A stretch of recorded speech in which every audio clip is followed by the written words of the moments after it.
Cap à présent sur Bobo Dioulasso à la faveur de la SNC 2024.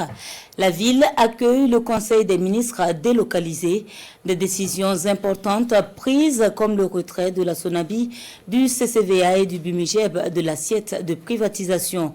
Le Conseil s'est aussi intéressé à la promotion de l'aviculture et à la multiplication d'animaux performants à travers la création d'un centre. Le point de tout ceci avec Nyakiteda. Tout comme la Société nationale burkinabé d'hydrocarbures Sonabi, le Bureau des mines et de la géologie du Burkinabé Mijeb et le Centre de contrôle de véhicules automobiles CCVA sont retirés de l'assiette de privatisation selon le projet de loi adopté ce jour à Bobo Dioulasso par le Conseil des ministres. Cette disposition à terme modifie la loi du 11 mai 2010, elle-même portant modification de celle du 4 juillet 2001. L'avant-projet de loi adopté sera transmis à l'Assemblée législative de transition ALT.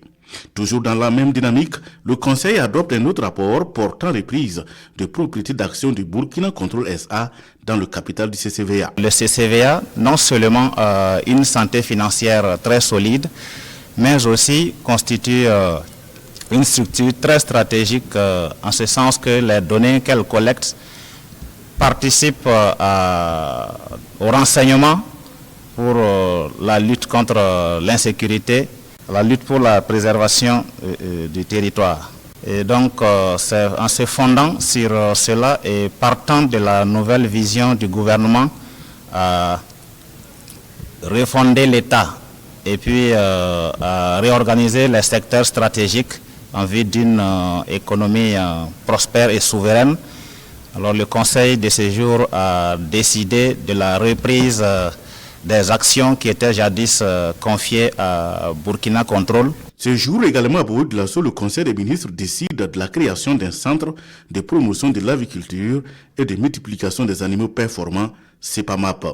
Il résulte de deux structures qui existent au sein du ministère de l'Agriculture, des ressources animales et halieutiques. La fusion permettra de mutualiser les ressources humaines, logistiques et financières des deux structures préexistantes.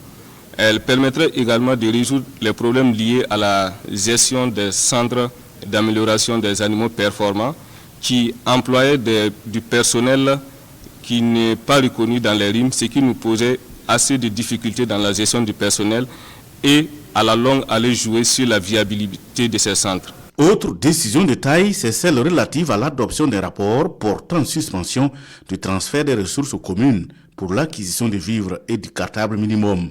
Cette décision fait suite aux difficultés constatées dans l'acquisition et au retard dans la distribution des vivres pour les cantines scolaires et du cartable minimum au profit des élèves.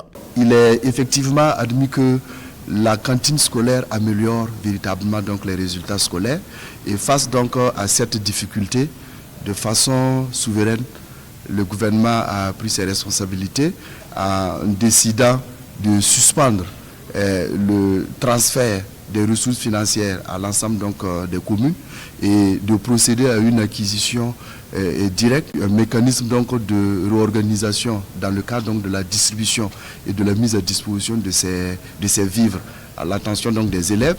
La vision étant que dès le premier trimestre, l'ensemble donc des écoles de notre pays, les élèves puissent disposer déjà donc de ces vivres et du cartable minimum pour pouvoir suivre donc les cours. À la date du 31 décembre, seulement 36 communes sur 336 ont pu acquérir les vivres.